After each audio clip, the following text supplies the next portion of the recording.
کا رستہ عطا فرما جو انعام یافتہ لوگ ہیں جن پر تیرا انعام ہوگا۔ وہ انعام یافتہ جو جماعتیں ہیں وہ چار ہیں۔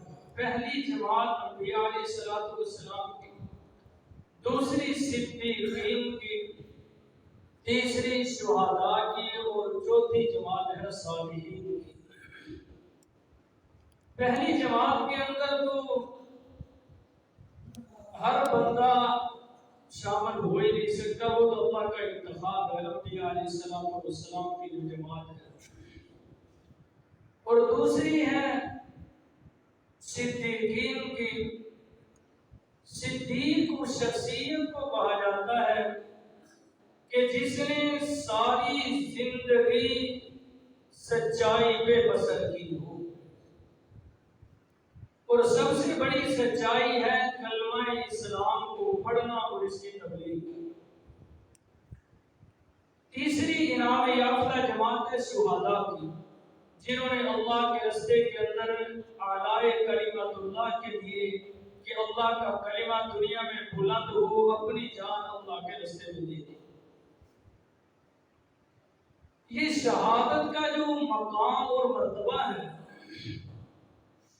یہ اتنا اعلیٰ مقام ہے کہ نبی کریم صلی اللہ علیہ وسلم آپ کو اللہ رب العزت نے اتنا مقام عطا فرمایا کہ کائنات میں رب کے بعد میرے نبی کا کوئی نہ ہمسر ہے نہ کوئی ساتھی۔ ہر مقام میں رب نے میرے نبی کو بلند اور بالا رکھا، لیکن حضور نے پھر بھی دعا کی، اے اللہ مجھے شہادت کی موت چاہیے، یعنی میں تیرے راستے کے اندر جہاد کروں، میں تیرے راستے کے اندر لڑوں اور مجھے موت آئے تو جہاد فی سبیل اللہ میں آئے، ثم احیا، پھر میں زندہ ہو جاؤں، ثم اقتل، پھر میں شہید ہو جاؤں، ثم احیا ثم اقتل۔ 3 مرتبہ نبی کریم صلی اللہ علیہ وسلم نے فرمایا کہ اے اللہ میں دوبارہ زندہ ہو جاؤں، تیرے راستے میں شہید ہو جاؤں۔ اور یہ کیوں بار بار فرمایا؟ علماء فرماتے ہیں کہ شہداء جو ہے جب جنت میں جائیں گے تو اللہ رب العزت ہر بندے سے پوچھیں گے کوئی چاہت ہے تو بتلاؤ۔ ہر بندہ کہے گا یا اللہ ہر چیز یہاں مل رہی ہے، چاہت کے مطابق مل رہی ہے۔ حالانکہ دنیا میں انسان کی چاہت پوری نہیں ہو سکتی، بادشاہ کی بھی چاہت دنیا میں پوری نہیں ہو سکتی، اس کو بھی بعض ایسے مسائل اس کے سامنے آ جاتے ہیں جو اس کی چاہت کے خلاف ہوتے ہیں، لیکن دنیا میں چلتا ہے اسی طرح کہ دنیا انسان کی خواہش کے مطابق کبھی نہیں ہو سکتی۔ لیکن جنت ہے کہ جہاں انسان جو چاہے گا اللہ رب العزت اس کو عطا فرمائے گا۔ حدیث مبارکہ میں اللہ رب العزت جنتیوں سے پوچھیں کہ کسی چیز کی ضرورت ہے بتاؤ، تو شہداء کہیں کہ اے اللہ ہمیں ضرورت ہے۔ اللہ پاک پوچھیں کہ کس چیز کی؟ کہیں کہ یا اللہ ہمیں دوبارہ زندگی دے، ہم دنیا میں جائیں، تیرے راستے کے اندر شہید ہو جائیں۔ اللہ فرمائیں گے یہ تو ضابطہ اور قانون کے خلاف ہے، یہ تو ناممکن ہے، یہ نہیں ہوگا۔ یا اللہ جو مزہ ہمیں تیرے راستے میں جان دینے پہ آیا ہے وہ مزہ ہمیں تیری جنت کے اندر ہے۔ یعنی اتنا مقام اللہ پھر شہداء زندہ ہیں۔ حدیث مبارکہ کے اندر ہے کہ شہداء کی روحوں کو اللہ رب العزت پرندے کے قالب میں ڈال دیتے ہیں، اور وہ پرندے عرش کے نیچے قندیلیں ہیں ان کے اندر وہ رہتے ہیں، اور جنت کے اندر جہاں چاہتے ہیں وہ کھاتے ہیں، پیتے ہیں، اڑتے ہیں، جہاں ان کا جو جی چاہتا ہے وہ کرتے ہیں۔ یہ شہید کا مقام اور مرتبہ ہے۔ سیدنا حسین رضی اللہ تعالیٰ عنہ آپ کو بھی اللہ رب العزت نے شہادت کے مرتبے سے نوازا۔ پہلے آپ صحابی رسول بھی ہیں، یہ بھی بہت بڑا مقام ہے، پھر آل رسول کے اندر داخل ہے، یہ اس سے بھی اعلیٰ مقام ہے کہ صحابی بھی ہو، آل رسول میں بھی داخل ہو۔ پھر اللہ رب العزت نے آپ کو شہادت کے مرتبے سے بھی نوازا، جس کو اللہ کے پیغمبر نے خود مانگا اللہ سے شہادت۔ سن 60 ہجری کے اندر حضرت امیر معاویہ رضی اللہ تعالی عنہ کا انتقال ہوا، آپ دنیا سے رحلت فرما گئے۔ آپ کے بعد حضرت حضرت معاویہ رضی اللہ تعالی عنہ کے بیٹے یزید خلیفہ بنے۔ ایک بات شروع میں آپ یاد رکھیے کہ بیٹے کے غلط کردار کی وجہ سے باپ کو نہیں برا کہا جا سکتا۔ اگر یہ ضابطہ و قانون ہو تو پھر حضرت نوح علیہ السلام کو کیا کہو گے؟ وہ اللہ کے پیغمبر ہیں اور بیٹا مشرکین کے ساتھ۔ اس لیے ہر باپ کی چاہت یہ ہوتی ہے کہ میری اولاد نیک ہو، اچھی ہو، لیکن تقدیر کے فیصلے ہیں۔ آپ سیرت پڑھیں، سیرت امیر معاویہ، علماء نے لکھا کہ حضرت امیر معاویہ رضی اللہ تعالیٰ نے اپنے بیٹے کی تربیت اچھی کی تھی، تعلیم بھی دلوائی، لیکن ان سے کوئی غلطیاں سرزد ہوئی اور باپ کے جانے کے بعد ہوئی تو باپ پر تنقید کس بنیاد پر ہوگی کہ باپ تو دنیا سے چلا گیا، اب اولاد جو کرے گی سو پائے گی۔ تو حضرت امیر معاویہ رضی اللہ تعالیٰ کا جب انتقال ہوا اور یزید خلیفہ بنا، اور یزید نے اپنی خلافت کے لیے بیعت کا اعلان کیا کہ میرے ہاتھ پہ بیعت کرو، لوگوں نے کی بھی، بنو امیہ کے جو چاہنے والے تھے انہوں نے اولاً سب سے پہلے بیعت کر دی، اور مکے اور مدینے کے اندر جو بڑے بڑے صحابہ کی اولاد تھی، حضرت عبداللہ بن عمر رضی اللہ عنہ، حضرت عمر کے صاحبزادے، انہوں نے انکار کیا کہ میں نہیں کروں۔ حضرت عبداللہ بن زبیر رضی اللہ عنہ، حضرت زبیر بن عوام مبشرہ کے صحابی، ان کے بیٹے تھے، انہوں نے بھی انکار کیا میں بیعت نہیں کروں۔ حضرت حسین رضی اللہ تعالیٰ عنہ سے کہا، آپ نے بھی انکار کیا کہ میں بیعت نہیں کروں۔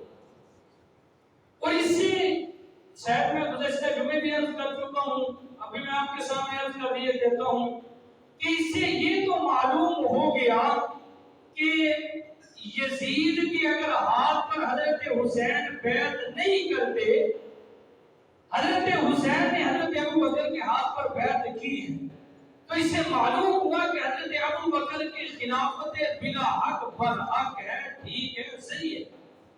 اگر آپ کی خلافت صحیح نہ ہوتی تو حضرت حسین بیعت نہ کرتے، حضرت علی بھی بیعت نہ کرتے، حضرت عمر کے ہاتھ پہ کی، حضرت عثمان کے ہاتھ پہ کی، حتیٰ کہ تاریخ طبری کے اندر ہے کہ حضرت معاویہ کے ہاتھ پہ حسن و حسین نے بیعت کی اور پھر صلح بھی ہوئی، لیکن یزید کے ہاتھ پہ بیعت حضرت حسین نے نہیں کی۔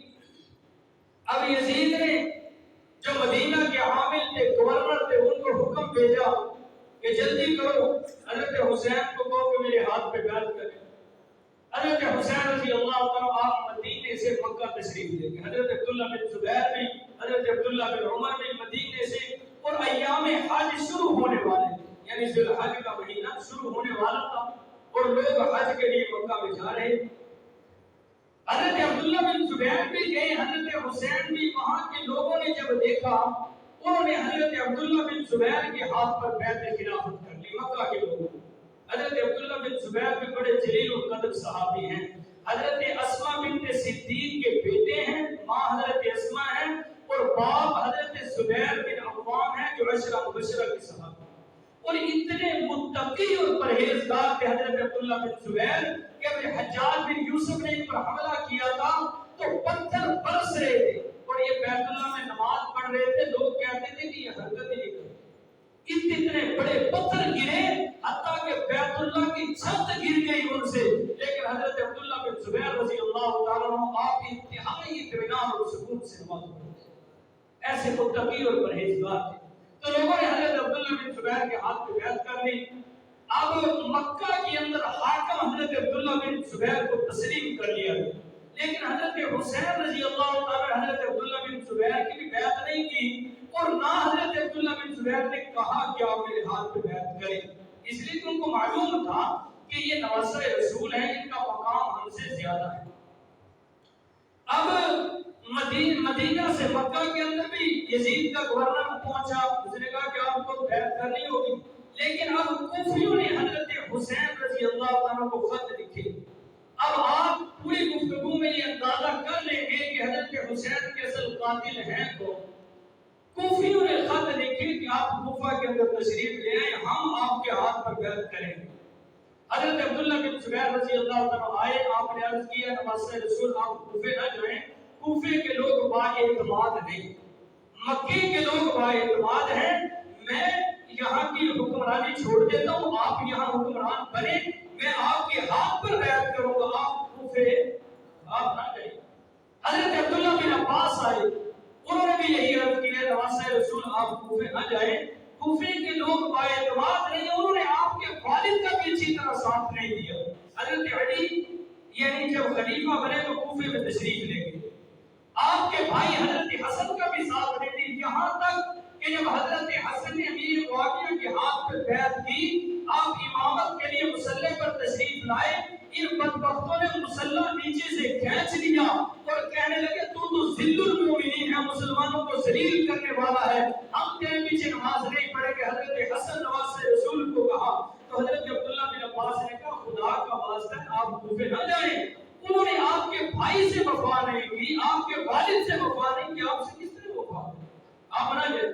لیکن یاد رکھیے تقدیر جو ہے وہ تدبیر پر غالب آتی ہے۔ اللہ پاک نے قرآن پاک میں فرمایا فَاللَّهُ غَالِبٌ عَلَىٰ أَمْرِهِ وَلَٰكِنَّ أَكْثَرَ النَّاسِ لَا يَعْلَمُونَ، کہ ہمارا امر غالب آ کر رہتا ہے، اکثر لوگ نہیں جانتے، یعنی تقدیر بہر صورت غالب آ کر جہاں بندے کی موت لکھی ہو، بندہ نہ بھی چاہے وہاں پہنچ جائے۔ پھر بعد میں لوگ کہیں کہ اگر آج سفر نہ کرتا تو شاید بچ جاتا، لیکن وہ کیا کرتا؟ تقدیر کے اندر لکھا تو اسے سفر کرنا تھا اور موت اس کی وہاں مقدر تھی۔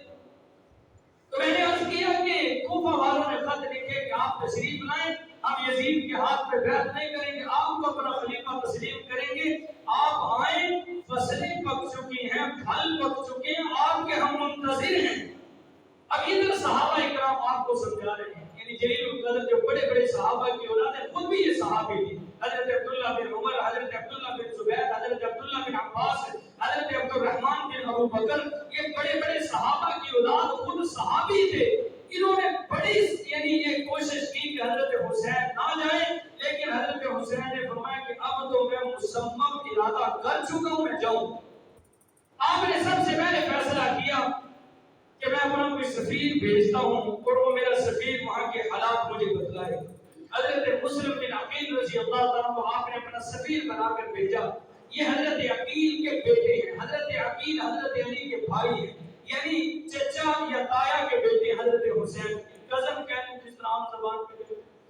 تو حضرت عقیل رضی اللہ تعالیٰ ساری زندگی حضرت امیر معاویہ کے مشیر رہے، حضرت علی کے دور میں حضرت عقیل حضرت معاویہ کے ساتھ ہی رہے۔ تو اب حضرت مسلم بن عقیل کو بھیجا کہ آپ جائیں کوفہ میں، وہاں کے حالات مجھے بتلائیں، لوگوں سے میرے لیے بیعت لیں، ان کے نام لکھ کر چیدہ چیدہ جو مین مین لوگ ہیں ان کے نام لکھ لینا اور مجھے تعداد بتلانا کہ اتنے لوگوں نے آپ کے ہاتھ پہ بیعت کی۔ اب حضرت مسلم بن عقیل چل دیے، آپ نے رستے میں جا کر واپسی خط لکھا کہ اے میرے بھائی حسین مجھے معاف کریں، مجھے حالات اچھے نہیں لگتے، مجھے آپ معاف کریں، کسی اور کو بھیج دیں۔ حضرت حسین نے فرمایا نہیں آپ کو ہی جانا ہوگا، آپ جائیں، آپ بزدلی نہ دکھائیں۔ اب حضرت مسلم بن عقیل رضی اللہ تعالیٰ آپ کوفہ کے اندر پہنچے تو کوفی لوگوں نے آپ کا بڑا پراتفاق استقبال، بڑا عظیم الشان پھول نشاور کیے، مرحبا مرحبا پکارا جا رہا ہے۔ آپ کوفے کے اندر داخل ہوئے، کوفے کا اس وقت گورنر حضرت نعمان بن بشیر رضی اللہ تعالیٰ یہ صحابی رسول۔ اب حضرت مسلم بن عقیل جب کوفے میں پہنچ گئے، پہلے دن 12,000 کوفیوں نے بیعت کی کہ ہم آپ کے ہیں، جو بھی ہو جیسے بھی حالات ہو ہم مر جائیں گے لیکن آپ کا ساتھ۔ بیعت کا مقصد یہی ہوتا۔ اب حضرت مسلم بن عقیل نے خط لکھ دیا کہ اے حسین آپ کوفے میں آ جائیں، کوفے کے حالات بڑے بہتر ہیں، یہ لوگ تو آپ کو دل و جان سے آپ پر قربان ہیں، انہوں نے میرے ہاتھ پر 12,000 لوگوں نے پہلے دن بیعت کر لی ہے، لہذا آپ آ جائیں۔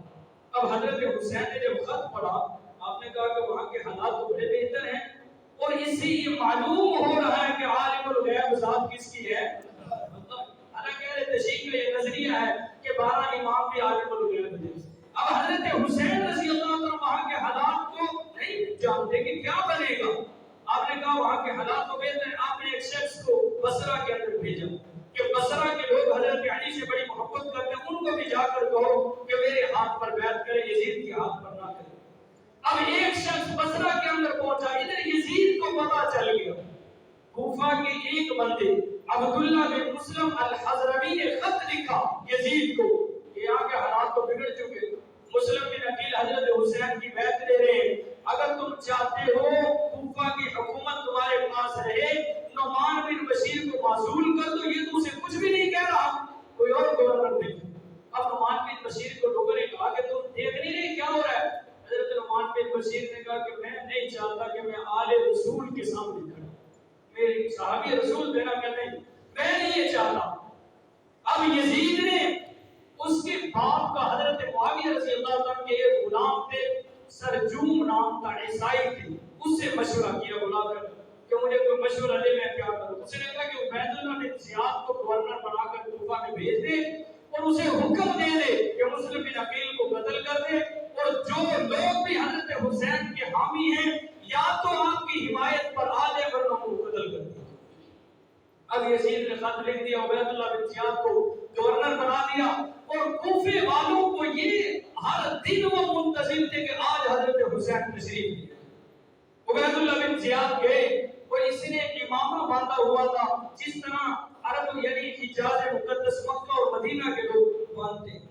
اب جب یہ مدینہ کے اندر داخل ہو، قادسیہ پر پہنچ کر اس نے جو اس کے ساتھ فوج تھی اسے کہا تم ٹھہر جاؤ، میں اکیلا جاؤں، صرف میرا غلام میرے ساتھ ہے۔ کوفہ کے اندر داخل ہوا، لوگ اس کو حضرت حسین سمجھ کر سلام کرتے، السلام علیکم یا ابن رسول اللہ۔ اب یہ دیوان ہاؤس کے باہر پہنچا، گورنر ہاؤس کے جا کر دروازہ کھٹکھٹایا، حضرت نعمان بن بشیر نے چھت سے دیکھا، انہوں نے سمجھا حضرت حسین ہے، انہوں نے کہا کہ اے حسین، یزید آپ کو کوفہ کی ولایت نہیں دے گا، حکومت نہیں دے گا، آپ خدا کا واسطہ واپس چلے جائیں، یہ نہ ہو لوگ یہ کہیں کہ نعمان بن بشیر کی موجودگی میں حضرت حسین شہید ہوئے۔ لوگ جو ساتھ تھے حضرت نعمان بن بشیر کے، انہوں نے کہا ایسے نہ کریں، نواسہ رسول ہے، اتنی دور سے آئے ہیں اور مہمان ہیں، آپ کیا کر رہے ہیں، دروازہ کھول دیں۔ حضرت نعمان بن بشیر رضی اللہ ابھی سوچ رہے ہیں، عبید اللہ بن زیاد نے اپنا کپڑا ہٹایا اور کہا کہ تم مجھے جانتا نہیں، میں عبید اللہ بن زیاد، اس کا باپ بھی تھی، سخت طبیعت کا مالک، کوئی حکمران رہا، گورنر رہا تھا حضرت معاویہ کے زمانے کے اندر اور حضرت علی کے زمانے کے اندر بھی، لیکن طبیعت اس کی انتہائی سخت تھی۔ تو اب عبید اللہ بن زیاد اندر داخل ہوا، لوگ منتشر ہو گئے، چلے جو بندہ سخت مزاج ہے نا، لوگ اس سے چاہتے ہیں کہ چلے جائیں سائڈ پہ، ہم پہ جو غصہ کرے گا یہ بات میں چلے گئے۔ اس نے نعمان بن بشیر کو کہا تم معزول ہیں، آج سے میں گورنر ہوں۔ گورنر بننے کے بعد اس نے خط لکھا اور پڑھ کر سنایا تمام اہل کوفہ کو، آج کے بعد کوفہ کا میں گورنر ہوں، اور جس نے مسلم بن عقیل کے ہاتھ پر بیعت کی ہے بیعت توڑ دو ورنہ میں ان کی قلم ان کے سر قلم کر دوں گا، ان کو قتل کر دوں گا۔ اب لوگ بڑے پریشان کہ حالات تو عجیب ہو گئے ہیں، اور اس نے حضرت مسلم بن عقیل کو تلاش کرنے کے لیے اپنے ایک غلام کو بھیجا۔ پہلے تو لوگوں نے کہا کہ پتہ کرو مسلم بن عقیل کہاں ہے، لیکن لوگوں نے کچھ نہ بتایا۔ اس نے ایک غلام کو بھیجا کہ یہ 3000 اشرفیاں ہیں، یہ لے کر جاؤ، معلوم کرو کہ مسلم بن عقیل کہاں۔ ظاہری بات ہے جاسوسی کرتے کرتے وہ غلام حضرت ہانی بن عروہ کے گھر کے اندر پہنچا، اس نے حضرت ہانی سے کہا کہ میں بصرہ سے آیا ہوں، حضرت مسلم بن عقیل کی کچھ مدد کرنا چاہتا ہوں، ان کے ہاتھ پہ بیعت کرنا چاہتا ہوں۔ تو حضرت ہانی بن عروہ اس کے حضرت مسلم بن عقیل کے پاس لے گئے، اس نے وہ پیسے بھی دیے، بیعت بھی کی اور وہاں سے واپس چلا گیا۔ عبید اللہ بن زیاد نے ہانی بن عروہ کو بلایا، بلا کر کہا مسلم بن عقیل کہاں؟ اتنی ظاہر تھی کہ مجھے علم نہیں۔ اس نے وہ غلام کو بلایا، اس غلام نے کہا کہ میں نے دیکھا تیرے گھر کے اندر۔ اب حضرت ہانی بالکل خاموش ہو، جب تو پتہ چل گیا ہے تو اب اس نے کہا عبید اللہ بن زیاد نے کہ جیسے بھی ہو مسلم بن عقیل کو میرے سپرد کر۔ اب مسلم بن عقیل رضی اللہ تعالیٰ تھے تو خاندان رسول کے فرد، اب ہانی بن عروہ کا بڑا سخت امتحان تھا کہ اب میں کیا کروں۔ عبید اللہ بن زیاد حکم یہ دیا کہ جیسے بھی ہو مسلم بن عقیل میرے سپرد کر۔ اس نے اپنی زبان سے میرا تصور یہ ہے، اس نے کہا کہ اے عبید اللہ بن زیاد مال مانگو گے تو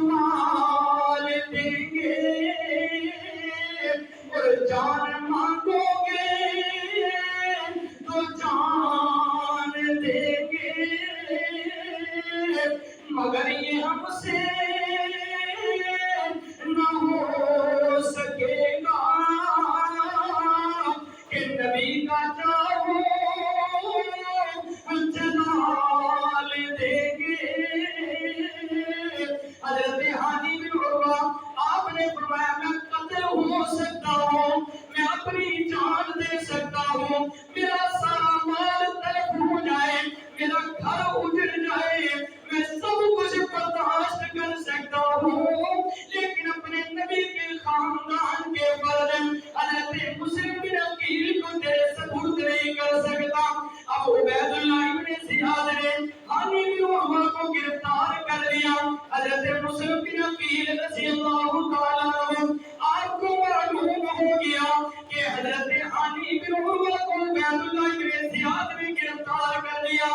آپ نے تلوار ہاتھ میں لی اور گھر سے باہر نکلے، آواز دی کہ جتنے لوگوں نے میرے ہاتھ پر بیعت کی ہے باہر آ جاؤ۔ 18,000 کوفیوں نے بیعت کی تھی لیکن صرف 4,000 لوگ آئے۔ آپ نے جا کر گورنر ہاؤس کا محاصرہ کر لیا اور جا کر کہنے لگے اگر تم ہانی بن عروہ کو رہا نہیں کرو گے میں مسلم بن عقیل جنگ کے لیے آ چکا ہوں۔ اب عبید اللہ ابن زیاد کے پاس جتنے کوفے کے بڑے بڑے لوگ بیٹھے تھے ان کو کہا جلدی چھتوں پر چڑھ جاؤ، تمہارے قبیلے اور خاندان کے جتنے لوگ ہیں ان کو لالچ دے کر واپس کر دو۔ اب جتنے علاقے کے چودھری تھے سارے چھتوں پر چڑھ گئے اور چڑھ کر کہنے لگے تو میرے قبیلے کا فرد ہے، اپنی جان کو ہلاکت میں نہ ڈال، واپس چلا جا۔ آخر ایک گیا دو گئے، شام کا وقت ہوا، چند لوگ حضرت مسلم بن عقیل کے ساتھ ہیں، نماز عشاء کا وقت ہوا کوئی بھی نہیں، تبھی طرح حضرت مسلم بن عقیل رضی اللہ تعالیٰ عنہ ہے آپ کوفے کی گلیوں کے اندر سرگرداں اور پریشان پھر رہے ہیں۔ ایک دروازے کے باہر جا کر آپ بیٹھ گئے، ایک عورت باہر آئی کہنے لگی کون ہو؟ آپ نے فرمایا میں آل رسول کا ایک فرد ہوں اور مجھے پانی کی انتہائی ضرورت ہے۔ اس بڑھیا عورت نے پانی پیش کیا۔ اب تھوڑی دیر کے بعد جب یہ عورت دوبارہ آئی دیکھا حضرت مسلم بن عقیل وہیں بیٹھے ہوئے ہیں، کہنے لگے خدا کا واسطہ ہے آپ یہاں سے چلے جائیں، لوگ شک کریں گے فلاں کے دروازے پر ایک پردیسی کیوں بیٹھا ہے۔ حضرت مسلم بن عقیل رضی اللہ تعالیٰ عنہ آپ نے فرمایا آخر مجھے بتلاؤ نا میں کہاں جاؤں، کوفے کے لوگوں نے ہمیں خط لکھ کے خود بلایا اب دروازے بند کر دیے ہیں۔ اس عورت نے کہا آئے آپ میرے گھر کے اندر آرام کریں۔ اب بیٹا اسی عورت کا عبید اللہ بن زیاد کے پاس ہے، رات کو دیر سے آیا، ماں نے پوچھا بیٹا دیر سے کیوں آیا؟ کہنے لگا امیر کوفہ عبید اللہ بن زیاد نے حکم دیا ہے مسلم بن عقیل کو بڑے جناب تلاش کرو انعام ملے گا۔ میں اس کو تلاش کرنے کے لیے سرگرداں پھرتا رہا، قدمہ پھرتا رہا۔ ماں نے کہا عجیب بات ہے، مسلم بن عقیل کو میں نے پناہ دی ہے اور میرا بیٹا ہی مال کے لالچ میں مسلم بن عقیل کا دشمن بنا ہوا۔ اب اس کو آخر گھر کے اندر تھے اس کو معلوم ہو گیا اور یہ دوڑا عبید اللہ بن زیاد کو جا کر اس نے بتلا دیا۔ عبید اللہ بن زیاد نے چند افراد کو بھیجا جاؤ حضرت مسلم کو لے کر آؤ۔ آپ باہر آئے، آپ نے تلوار سونپی اور سامنے آگے کہ مقابلہ کروں گا۔ آج لوگ نا شاطر قسم کے ہوتے ہیں، ان کو پتا تھا کہ لڑنے سے تو رات خراب ہوں گے، قرآن رسول کا فرض ہے ان کو جو اللہ نے طاقت اور ہمت دی ہے کسی اور کو کہو۔ کہنے لگے کہ ہم آپ کو عبید اللہ بن زیاد کے پاس لے جائیں گے، آپ کیوں اپنی جان کو ہلاکت میں ڈالتے ہیں، اور یقین کریں ہم آپ کے سامنے آپ کو عبید اللہ بن زیاد کچھ نہیں کہے گا۔ حضرت مسلم بن عقیل نے اعتبار کیا، حضور صلی اللہ علیہ وسلم نے فرمایا مومن بندہ جو ہے وہ شریف ہوتا ہے اور منافق بندہ جو ہے وہ شاطر قسم کا ہوتا ہے، لوگوں کو دھوکہ دینے کی کوشش کرتا ہے۔ حضرت مسلم بن عقیل چلے عبید اللہ بن زیاد کے پاس پہنچ گئے۔ عبید اللہ بن زیاد نے حکم دیا کہ ان دونوں کو گرفتار کر دو. ہانی بن عروہ ہی کے ساتھ عبیداللہ بن زیاد نے حکم دیا کہ مسلم کو بھی گرفتار کرو. گرفتار ہو گئے. صبح کو 10,000 لوگ ہمارے دل کو عبیداللہ بن زیاد کے محل کا محاصرہ کر لیا کہ تم نے کیوں گرفتار کیا مسلم بن عقیل کو اور ہانی بن عروہ کو. عبیداللہ بن زیاد نے کہا کہ ان کو چھت پر لے جاؤ, دونوں کو قتل کر دو, حضرت مسلم بن عقیل کو بھی ہانی بن عروہ کو بھی. تاریخی کتابوں کے اندر ہے کہ جب حضرت مسلم بن عقیل رضی اللہ تعالیٰ عنہ آپ کو قتل کرنے لگے, آپ کے آنسو بہنے شروع ہو گئے. عبیداللہ بن زیاد نے پوچھا, موت سے خوف طاری ہو گیا. آپ نے فرمایا اللہ کی قسم ہے موت سے کوئی خوف نہیں ہے, بلکہ ہمارا تو شیوا ہے. یہ شیوا ہے زمانے میں مشہور ہمارا کہ راہ حق میں جاتی ہے دستور ہمارا. فرمایا میں موت سے پریشان نہیں. عبیداللہ بن زیاد نے پوچھا آنسو کیوں بہ رہے ہیں؟ کہنے لگے میں اپنے امیر اپنے بھائی حضرت حسین کو خط لکھ چکا ہوں اور حضرت حسین کوئی جنگ کرنے نہیں آئیں گے. آپ کو اپنے ساتھ اپنے بچوں کو لے کر کوفے میں آئیں گے اور کوفی تو غدار ہو چکے ہیں. آخری میری وصیت یہ ہے کہ حضرت حسین کو خط لکھ دو کہ کوفے نہ آئے. عبیداللہ بن زیاد نے کہا لکھ دیں گے. قتل ہو گئے, شہید ہو گئے. ہانی بن عروہ بھی حضرت مسلم بن عقیل بھی, یہ جو نیچے 10,000 کا لشکر تھا فوراً سارے واپس چلے. تاریخی کتابوں والا میں نے کہا کہ شاید یہ قتل کروانے ہی 10,000 کا ایک مجمع, اور جب قتل ہو گئے سارے اپنے گھروں کو واپس چلے. اب ادھر سے حضرت حسین رضی اللہ تعالیٰ قافلہ کیا تھا, آپ کے گھر کے افراد تھے, چند لوگ تھے. آپ نے کوفہ کی طرف کو میں عرض کر چکا ہوں کہ صحابہ نے بڑی منتیں سمجھتے کی کہ آپ نہ جائیں. کوفہ کے لوگ ایسے نہیں ہے کہ ان پر اعتبار کیا جائے, لیکن حضرت حسین رضی اللہ تعالیٰ عنہ اپنے ساتھ اپنے گھر والوں کو اپنے بچوں کو ساتھ لے کر چل پڑے. حضرت عبداللہ ابن عباس رضی اللہ تعالیٰ عنہ آپ نے عرض کی اے نواسہ رسول کم از کم اپنے بیوی بچوں کو اپنے ساتھ نہ لے کر جائیں. مجھے اندیشہ ہے کہیں یہ نہ ہو کہ جس طرح حضرت عثمان کو ان کی بیوی بچوں کے سامنے ذبح کر دیا گیا تھا, یہ نہ ہو آپ کو اپنے بیوی بچوں کے سامنے شہید کر دیا جائے. لیکن میں شروع میں عرض کر چکا ہوں واللہ غالب علی امرہ ولکن اکثر الناس لا یعلمون. تقدیر غالب آ کر حضرت حسین چند افراد راستے میں گئے, صفا مقام پر پہنچے تو راستے شاعر سے ملاقات ہوئی. حضرت حسین نے پوچھا کہاں سے آ رہے ہو؟ کہنے لگا کوفہ سے. آپ نے فرمایا کہ کوفہ کے حالات کیسے ہیں؟ کہنے لگا کہ کوفہ کے لوگ ان کے دل تو شاید آپ کی طرف ہوں لیکن ان کی تلواریں جو ہے عبیداللہ بن زیاد کے ساتھ ہیں, آپ واپس چلے جائیں. حضرت حسین رضی اللہ تعالیٰ سفر جاری رکھا. کربو بنا کے جب قریب پہنچے اب خط کے ذریعے معلوم ہوا کہ حضرت مسلم بن عقیل رضی اللہ عنہ کو شہید کر دیا گیا اور عبیداللہ بن زیاد نیا گورنر بن کر آ گیا ہے اور حالات انتہائی سنگین ہو چکے. اب حضرت حسین رضی اللہ تعالیٰ عنہ تاریخ اسلام اور تاریخ طبری میں آپ نے اجازت کیا کہ واپس جانا چاہیے. اب حضرت مسلم بن عقیل رضی اللہ تعالیٰ کے بیٹے جو تھے انہوں نے کہا نہیں اب واپس نہیں جائیں گے, ہمارے باپ کو شہید کر دیا گیا ہے, اب ان کا بدلہ لے کر واپس جائیں گے, ہم ایسے واپس نہیں جائیں گے. حضرت حسین رضی اللہ تعالیٰ آپ نے فرمایا اچھا اگر مسلم کے بچے واپس نہیں جاتے تو میں حسین بھی واپس نہیں واپس جاؤں, میں ساتھ جاؤں گا. اب چلتے چلتے جا رہے تھے کوفہ کی طرف, پہنچے کربو بلا کے اندر. کیوں آگے سے اس نے لشکر بھیج دیا تو عبیداللہ بن زیاد نے کہا حضرت حسین آنے والے راستے میں ان کو روک لیا. ہن بن یزید تمیمی کی قیادت کے اندر 1,000 کا لشکر آ گیا, آ کر روک لیا حضرت حسین حسین کو ہم آپ کو کوفہ نہیں جانے دیں گے.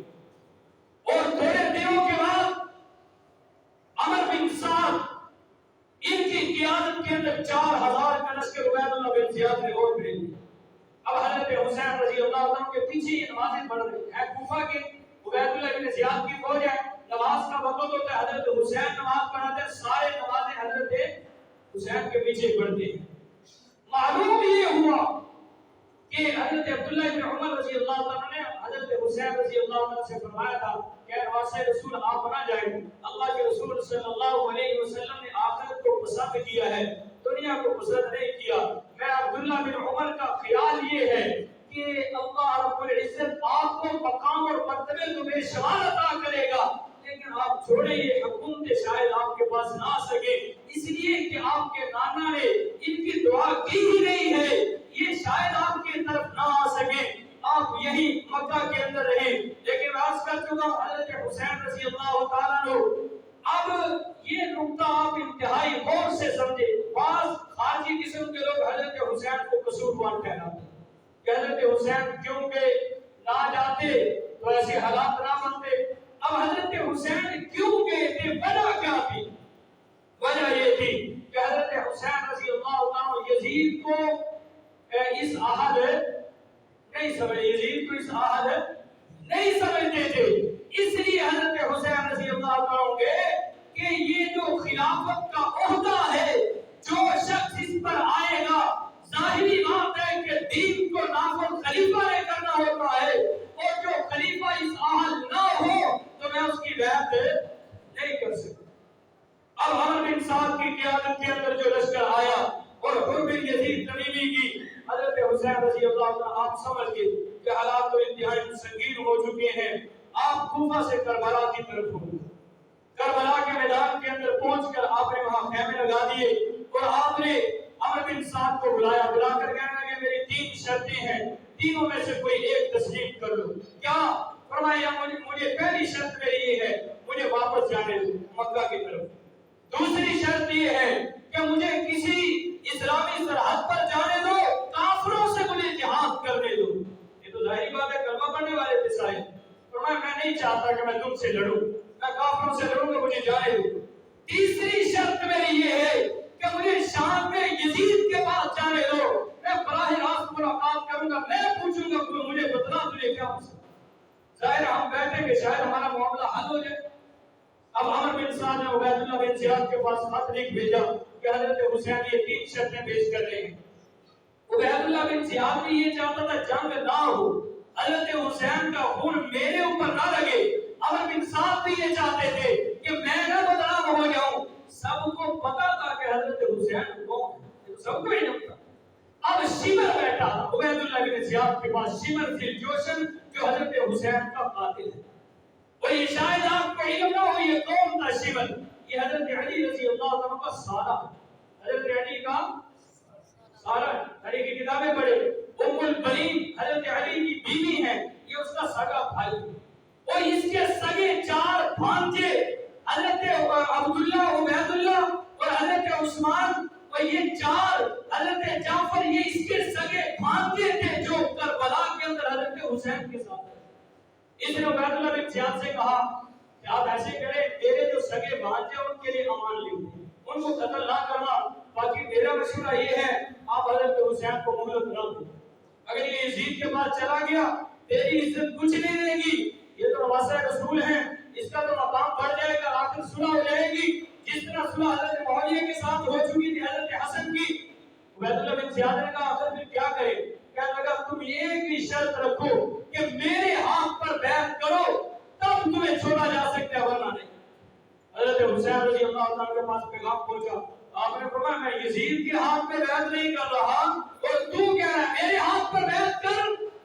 تیرے ہاتھ پر بیعت کرنے سے بہتر یہ ہے کہ میں موت کو ترجیح دے دوں گا, لیکن تیرے ہاتھ پر بیعت نہیں کروں, تیرے ہاتھ پہ بیعت نہیں کروں گا. اب یہ کم محرم سے معاملہ شروع ہو رہا ہے. حضرت حسین کے ساتھ بیویاں بھی آپ کی ہمشیریں تھی, آپ کی بیٹیاں تھی, بیوی آپ کے ساتھ تھی. آپ نے خیمے لگائے, وہ سب ان خیموں کے اندر ہیں. 1 دن گزرا, 2 دن گزرے, آخر 9 محرم الحرام کی تاریخ. شمر نے کہا یہ نہ ہو کہ عمر بن سعد حضرت حسین کے ساتھ شامل ہو جائیں، جلدی کرو اور جنگ کرو۔ اب عبید اللہ بن زیاد نے شمر کو بھیجا کہ تو جا اور جا کر بس فیصلہ کر کے یا تو میرے ہاتھ پر بیعت کرو ورنہ جنگ ہوگی۔ عصر کا وقت ہے، 9 محرم کی تاریخ ہے۔ عبید اللہ بن زیاد کی طرف سے یہ شمر دلجوشن پہنچا اور اس نے جا کر یہ پیغام دیا حضرت حسین رضی اللہ عنہ، آپ نے فرمایا کہ اللہ کے بندو رات کا وقت ہو رہا ہے، رات کو جنگ نہیں ہوگی، رات کو گزرنے دو، صبح کے وقت ہو جائے گی۔ انہوں نے کہا چلو ٹھیک ہے۔ صبح کے آپ حضرت حسین خیموں کے اندر تشریف لائے، جتنے لوگ تھے آپ کے ساتھ 72 تن تھے۔ آپ نے کہا کہ ایسے کرو تم واپس چلے، رات کی تاریخی ہے، سب واپس چلے جاؤ، یہ میرے خون کے پیاسے ہیں، انہیں شہید کر دیں گے، آپ چلے جاؤ۔ لیکن جتنے ساتھ لوگ تھے انہوں نے کہا نہیں، ہم یہ نہیں کر سکتے کہ ہم نواسہ رسول کو تنہا چھوڑ کر آپ واپس چلے۔ اب ساتھ گاؤں تھا، وہاں سے کچھ لوگ آئے حضرت حسین کے پاس آ کر کہنے لگے آپ ہمارے گاؤں میں آ جائیں، ہم آپ کو بنا دیں گے، یہ آپ کا کچھ نہیں بگاڑ سکیں گے۔ اب حضرت حسین نے کہا کہ یہ بھی تو بہتر نہیں ہے کہ میرے ساتھی مجھے چھوڑ کر نہیں گئے اور میں ان کو تنہا چھوڑ کر اکیلا چلا جاؤں، ایسے میں نہیں کر سکتا ایسے۔ رات گزر گئی، صبح کا وقت ہوا، آپ نے نماز پڑھائی، ساری عبید اللہ بن زیاد کی فوج حضرت حسین کے پیچھے نماز پڑھی۔ معلوم یہ ہوا کہ نماز پیچھے کرنے والے بھی غدار ہو سکتے ہیں۔ معلوم یہ ہوتا ہے کہ نماز کے سجدے دینے والے پیچھے، تاریخی کتابیں پڑھے، سب نمازیں پیچھے پڑھ رہے ہیں، لیکن جان کے دشمن بھی، جان کے دشمن حضرت حسین نے فرمایا ٹھہر جاؤ، نماز پڑھنی ہے بیٹھ جاؤ، میری واعظ اور میری تقریر سنو۔ آپ گئے ہوئے قربان حضرت حسین پر آج علماء منبر پر بیٹھ کر تقریر کریں، سامنے محبت کرنے والے ہوتے ہیں، لیکن یہ تو سارے دشمن تھے۔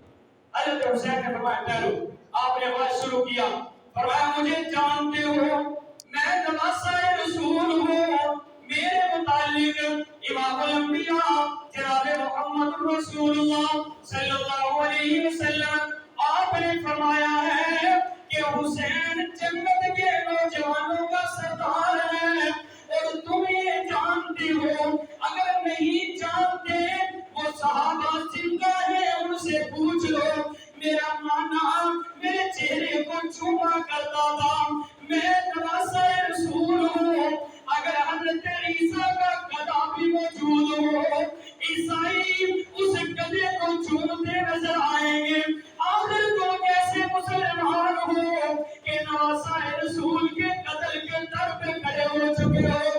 آپ نے فرمایا یہ تو مجھے معلوم ہے، میری تقریر کا کوئی اثر نہیں ہوگا، لیکن میں اتنا میں حجت کرنا چاہتا ہوں، کل قیامت کے دن تم یہ نہ کہہ سکو ہمیں پتہ نہیں تھا سامنے کون ہے۔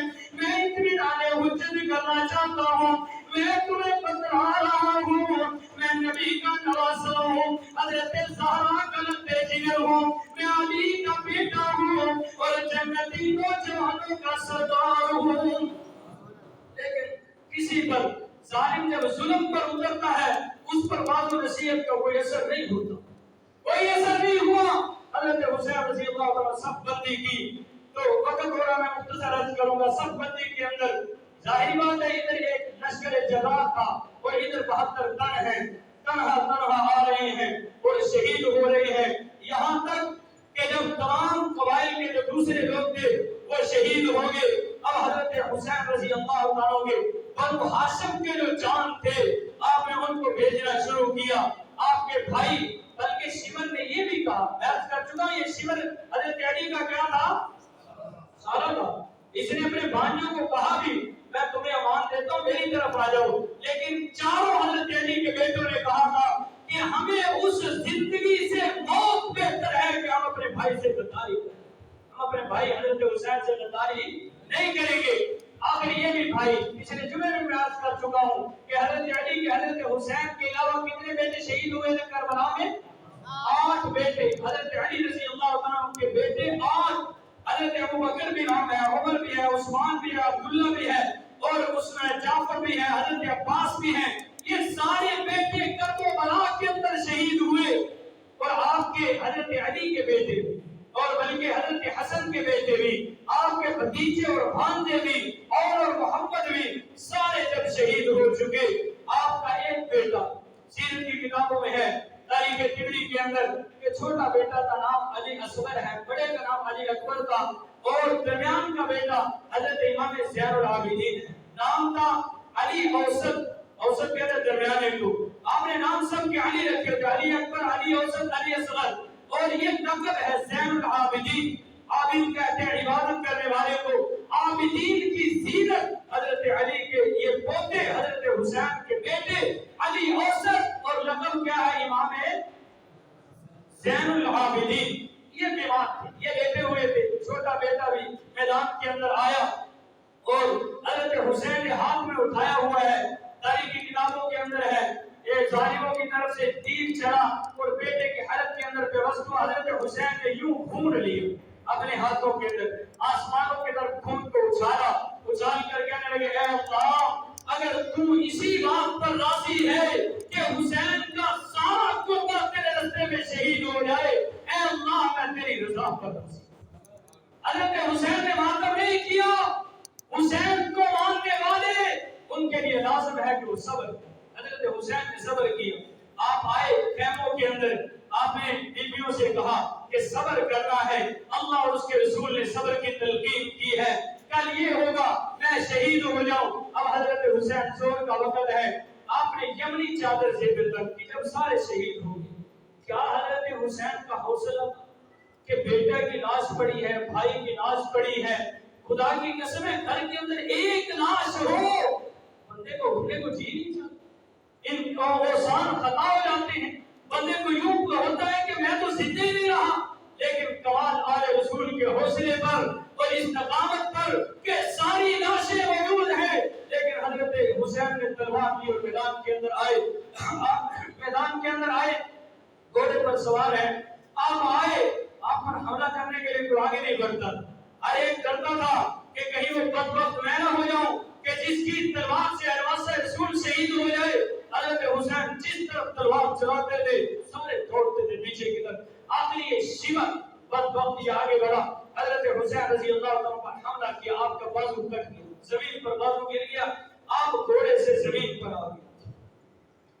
سیرت نگاروں نے لکھا ہے کہ حضرت حسین نے 3 بددعائیں کی، مجھے گھوڑے سے گرانے والوں، خدا کرے ساری زندگی تمہیں سواری کے لیے گھوڑا نصیب نہ ہو، اور دوسری بددعا یہ کی میں قرآن کی تلاوت کر رہا ہوں اور میری تلاوت کو روکنے والوں، خدا کرے ساری زندگی تمہیں قرآن کی تلاوت نصیب نہ ہو، میں نماز کے اندر ہوں اور سجدے کے اندر تم مجھ پر حملہ کر رہے ہو، خدا کرے کہ تمہاری نسلیں خدا کے سامنے سجدہ نیز نہ ہو سکے۔ آج حضرت حسین رضی اللہ تعالیٰ عنہ آپ کربلا کے میدان کے اندر اللہ کے سامنے جام شہادت نوش کر گئے، اور زبان حال سے حضرت حسین رضی اللہ تعالیٰ عنہ آپ نے یہی کہا کہ گدا کر کرتے بتلا گے یہ کربلا والے کہ کبھی غیر خدا کے سامنے نہیں جھکتے خدا والے۔ حضرت حسین آخری درس اور سبق حضرت حسین نے کی دیتے، آل رسول ذبح ہو گئے، سارا خاندان شہید ہو گیا، صرف ایک بیٹا حضرت زین العابدین خیمے کے اندر بیمار سن، اپنی ٹھپی حضرت زینب کے کول لیٹے ہوئے سن، ایک بچے تے میرا تصور ہے ذاکر کہے گا کہ آل رسول دی خواتین میں ماتم کرنا شروع کر دیتا، حالانکہ یہ جھوٹ ہے، آل رسول نے پردے اتار دیتے، یہ سب جھوٹ ہے، آل رسول نے زبان حال میں ایک کیا یا ایھا الذین آمنوا استعینوا بالصبر والصلاۃ ان اللہ مع الصابرین۔ ایمان والے کی تو حکم ہے، لیکن ایمان والے ہمیں غیر مسلم نہیں، ایمان والے حکم ہے، اور میرے محبوب نے فرمایا من ضرب الخدود وشق الجیوب وضرب بنام الجاہلیت فلیس منا، فرمایا جڑا گریبان پھاڑے، جڑا اپنے چہرے تے تماچے مارے اور زمانہ جاہلیت دی آوازاں کسے، فرمایا ساڈے نال کوئی تعلق نہیں. آل رسول نے صبر کیتا, آل رسول نے ماتم نہیں کیتا. ماتم تے کوفہ دی عورتاں نے کیتا. انہوں نے کہا آل رسول نے اتنا ظلم کیتا, انہوں نے ماتم کیتا, اور شام دی عورتاں نے ماتم کیتا. ماتم آل رسول دی خواتین نے. لہذا ماتم سنت جڑی ہے یزیدی عورتاں دی سنت ہے, حسینی عورتاں دی سنت. کوئی کڑا پا رہے ہیں سچیاں مائیاں نے دیکھے ہوئے کہ چھوٹے چھوٹے جامدے بچے نوں مائیاں نے کیوں پائی ہے, کسے بلا کرو پوچھو. انہیں کہنا ہے جی امام زین العابدین نوں شمر نے نا کڑی لا دیتی سی نا, ہاتھ کڑی. اسی معلوم ہویا تسی تے شمر دی سنت پوری کر رہے ہو, حضرت حسین دی نہیں کر رہے. حضرت حسین دی سنت ہے کہ باطل جس چیز نوں سمجھ لو وہ سامنے ڈٹ کے کھڑے ہو. یہ حضرت حسین دی سنت. حضرت حسین رضی اللہ عنہ آپ کا سر مبارک اٹھا کے عبید اللہ بن زیاد یہ جو گورنر ہاؤس سے سی نا اوتھے لے کے آئی فوج لے کے. حضرت حسین نے نا چہرے مبارک کے عبید اللہ بن زیاد نے نا اس بدبخت نے چھڑی لگائی. ایک صحابی رسول انتہائی ضعیف عمر کے بوڑھے کو بیٹھے سن. انہوں نے کہا بدبخت اے چہرے نو میرا محبوب چوم دس, تو کتنا بدبخت ہے کہ اس چہرے تے ایک چھوٹی لگا لے, ایک چھڑی لگا لے, بچ جا خدا دے قہر تو. لیکن پھر عبید اللہ بن زیاد پہ بھی اللہ کا قہر آیا, اور جتنے حضرت حسین رضی اللہ عنہ شہید کرنے والے سن سارے اللہ دے قہر دے اندر گرفتار ہوئے. لیکن سانو معلوم نہیں ہونا چاہیے واقعہ کربلا کو کہ حضرت حسین رضی اللہ تعالیٰ عنہ اس واقعہ کربلا تو سانو درس اور سبق دے رہے ہیں کہ اگر کسی چیز نو تسی غلط کہہ رہے ہو پھر وہ ملنا نہیں چاہیے. اور حضرت حسین کے قاتل جڑے سن وہ کوفی سن, غلام والے بھی کوفی سن, اور کوفی اپنے آپ کو کہتے سن اسی شیعان علی. کی کہتے سن اسی شیعان علی. حضرت حسین رضی اللہ تعالیٰ عنہ آپ نے صبر کیتا, آل رسول نے صبر کیتا. میں اسے واسطے کہاں گا کہ آلہ ہے کل جہان سے, ارے آلہ ہے کل جہان سے, آلہ ہے کل جہان سے, ارے نانا حسینی کا آلہ ہے کل جہان سے, نانا حسینی کا. اور پل بھر کی بینتی حکومت یزید کی, ارے صدیاں حسین کی ہے, زمانہ حسین کا. اہل سنت حسینی اسی قرآن دے قاریاں, اسی قرآن دے حافظاں, نمازاں دی پابندی اسی کریے. حسینی ہوئے جڑا قرآن دی تلاوت کرے, جڑا نماز دی پابندی کرے. اے حسینی اسیاں, حسین نے باطل و باطل کیا, اسی میدان کربلا چ کھڑے ہو کے بے شک قربانیاں دے دتیاں نے, لیکن باطل و حق نہیں کیا. مولانا حق الوہاب شہید ہو گئے لیکن باطل و اسی حق نہیں کیا. مولانا ضیاء الرحمان شہید ہو گئے, اسی باطل و حق نہیں کیا ہے. مولانا حسن طارق شہید ہو گئے, اسی باطل و حق نہیں کیا. اسی میدان کربلا کے اندر کھڑے ہو کے حضرت حسین کے نعرے کو بلند کر رہے ہیں کہ جڑا باطل ہے انہوں باطل کہنا چاہیے, اور جڑا حق ہے انہوں حق کہنا چاہیے. اے حسینی یہ نہیں جڑی اسی اج سبق پڑھ رہے سارے ٹھیک نے, سارے ٹھیک نے, یہ حسینیت نہیں کہتے. حسینیت نہ ویلا ہے کہ حق کا ساتھ دے بے شک تیری جان چلی جائے. دعا ہے کر وہ جان بنائے اللہ رب العزت کی بارگاہ کے اندر دعا اللہ پاک سارے رحمت دی توفیق